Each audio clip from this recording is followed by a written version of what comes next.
네, 안녕하세요. 베트남에서 7년째 호텔을 운영하고 있는 싸이공 호텔 아저씨입니다. 오늘은 제가 운영하고 있는 호텔 앞 카페에 와 있는데요.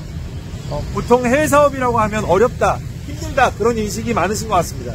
그래서 오늘 이번 영상에서는 제가 그래도 물론 저도 힘든 시기가 있었습니다만 어떻게 재밌게 지금까지 사업을 해왔는지 그 노하우와 방법에 대해서 말씀을 드리도록 하겠습니다. 지금 저는 제가 운영하는 르자댕 시크릿 호텔 1층 카페에 와 있는데요. 현재는 새롭게 작은 리모델링 공사를 진행 중인 상태입니다. 저희 카페 같은 경우는 지금 오픈한 지가 2년이 채 안 됐는데도 이번에 리터치 공사를 하고 있거든요. 가구도 최대한 살리고 또 배치 좀 바꾸고 새로운 데코레이션 가구 정도 추가하는 걸로 해서 저희가 좀 분위기를 바꾸는 중입니다. 전에는 저희가 아이보리 톤하고 좀 밝은 분위기였는데 이번에는 저 와인색 같은 빨간색하고 까만색으로 카페 분위기를 조금 어둡게 바꾸고 있습니다. 저는 개인적으로 이렇게 카페 같은 거는 호텔보다 좀 더 손이 많이 간다고 생각을 하는데요. 뭐 카페 종류에 따라 틀리겠습니다만 좀 젊은 층이 많이 이용하는 좀 인스타그래머블한 카페라고 할 수 있겠습니다. 그러다 보니까 비주얼적인 부분에 신경을 써야 돼요. 비주얼 쪽에 신경 쓴 카페가 주기가 굉장히 짧음에도 불구하고 2년 정도 버텼던 것은 그래도 매출 유지를 잘했다.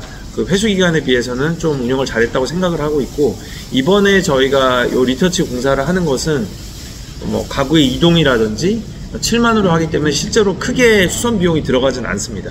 그래도 좀 2, 3일간 문을 닫아야 되고 또 직원들이 조금 신경을 써야 된다는 부분에서 호텔보다는 조금 많이 신경을 써야 되는 게 조금 있습니다. 그래서 저는 사실 이렇게 계속 신경을 써서 한 사업장에 대해서 하는 그런 부분들은 제가 좀 그렇게 선호하는 편은 아닙니다.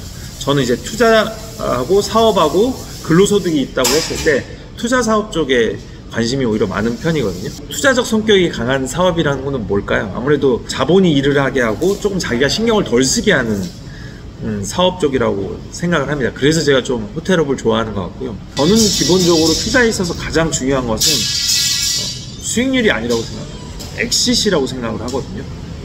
그래서 엑싯 플랜이나 엑싯할 수 있는 여지가 가장 중요하다고 보는데요. 그런 의미에서 제가 사용기간이 정해져 있는 베트남에 있는 호텔업을 좀 좋아하는 편입니다.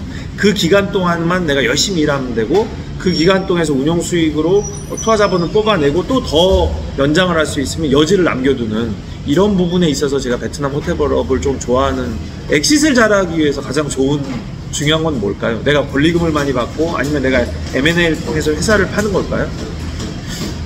저는 엑싯을 위한 가장 중요한 조건은 진입 플랜이 잘 돼 있어야 된다고 생각합니다.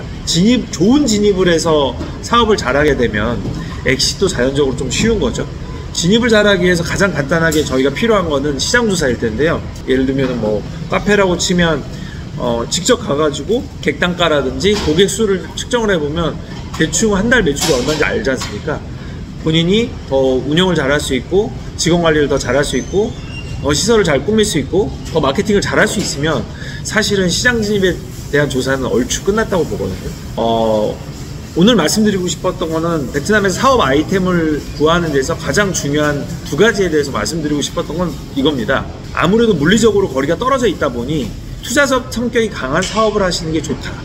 그러지 않으면 내가 여기에 몸이 묶여버릴 수밖에 없다. 그 부분을 첫 번째 고려해 주셨으면 좋겠고요.